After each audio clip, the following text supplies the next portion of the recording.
Good evening and welcome. Let's take a look at our top story this hour. North Korea seems firmly set on a path to escalate tensions in the Korean peninsula. After blowing up an inter-Korean liaison office, the North is now planning to scale back commitments aimed at normalizing the situation along the inter-Korean border. Pyongyang will be redeploying troops to inter-Korean installations that have been shut down. They are also planning to reinstall guard posts and resume frontline military exercises. The Western Sea border, which is frequently used by defectors, will also be bolstered with artillery units. South Korea has condemned the North's decision to redeploy troops to the border. Unification Minister Saho has said that the move would set back inter-Korea relations by 20 years. 금일 북측의 발표는 2000년 6.15 남북공동선언 이전의 과거로 되돌리는 행태이며 우리 국민의 재산권에 대한 명백한 침해이다. 북측은 이에 대한 응분의 책임을 져야 할 것이며 추가적인 상황 악화 조치를 중단할 것을 촉구한다. As per an agreement signed in 2018, North and South Korea had agreed to demilitarize the inter-Korean border. The North had in fact withdrawn troops from some parts of the DMZ to fulfill its end of the bargain. Now, the last couple of days, however, have been a major setback for South Korea's President Moon Jae-in, who has been leading the reconciliation process. In a last-ditch effort to de-escalate the situation, President Moon offered to send his national security advisor and espionage chief as a special envoy to the North. But this offer was flat-out rejected by Pyongyang. Kim Jong-un's sister, Kim Joo-ong, has called it a sinister and tactless move by the South Korean president. Pyongyang's decision to resume military build-up at the DMZ comes a day after it blew up a liaison office along the Korean border. The liaison office was destroyed using explosives a day after the 20th anniversary of the first inter-Korean summit. North Korea seems intent on manufacturing a crisis to draw attention to itself, and experts feel that North Korea is looking to possibly restart the stalled denuclearization talks with the U.S. There are reports that the sanctions combined with the COVID-19 pandemic has made Pyongyang desperate to resume talks. Our correspondent Bruce Harrison brings us this ground report from Seoul. I think there's two key things North Korea is up to. One, it wants to put pressure on the South Korean government to try and draw concessions out of South Korean President Moon Jae-in. They've chosen a very dramatic way to do that by blowing up this building.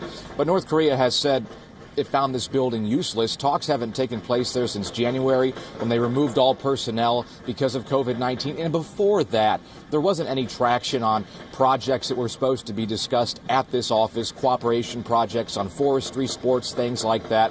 So North Korea saw this as a good way to get the South's attention and put pressure on Seoul.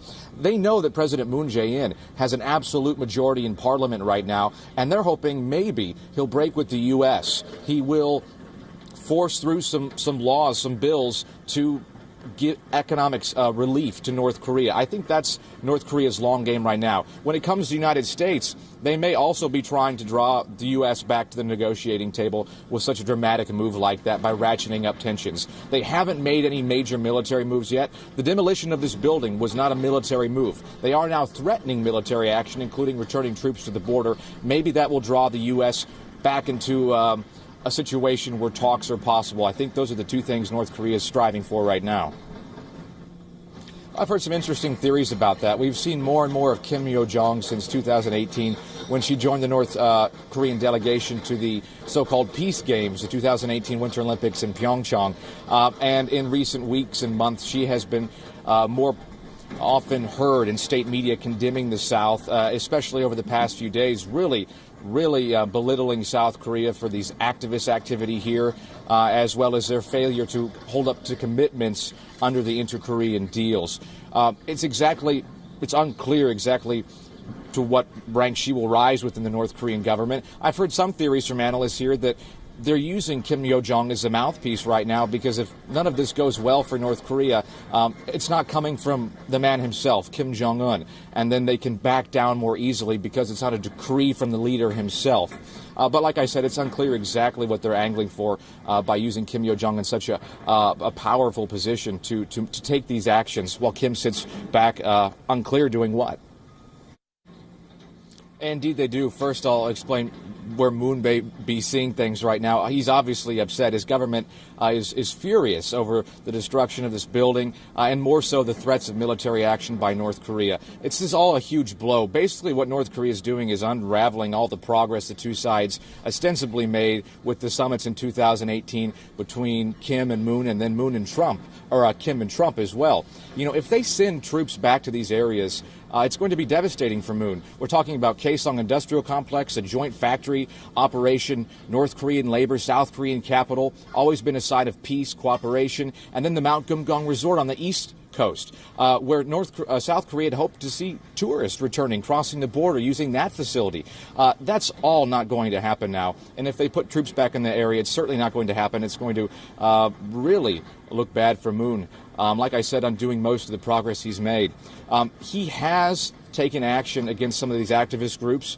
There was police at the border the other day to try and prevent some of these leaflets and anti-North Korea propaganda crossing the border. Moon's government has proposed legislation to block all of this. And just today we heard regarding one of the provinces surrounding Seoul, 5 areas that those activities are no longer going to be able to take place. They're going to police those areas to make sure the activist groups, some including North Korean defectors, are able to carry out their activities, sending balloons, bottles of rice, anti-North Korea propaganda leaflets, USB drives with Western media, U.S. dollar bills as well.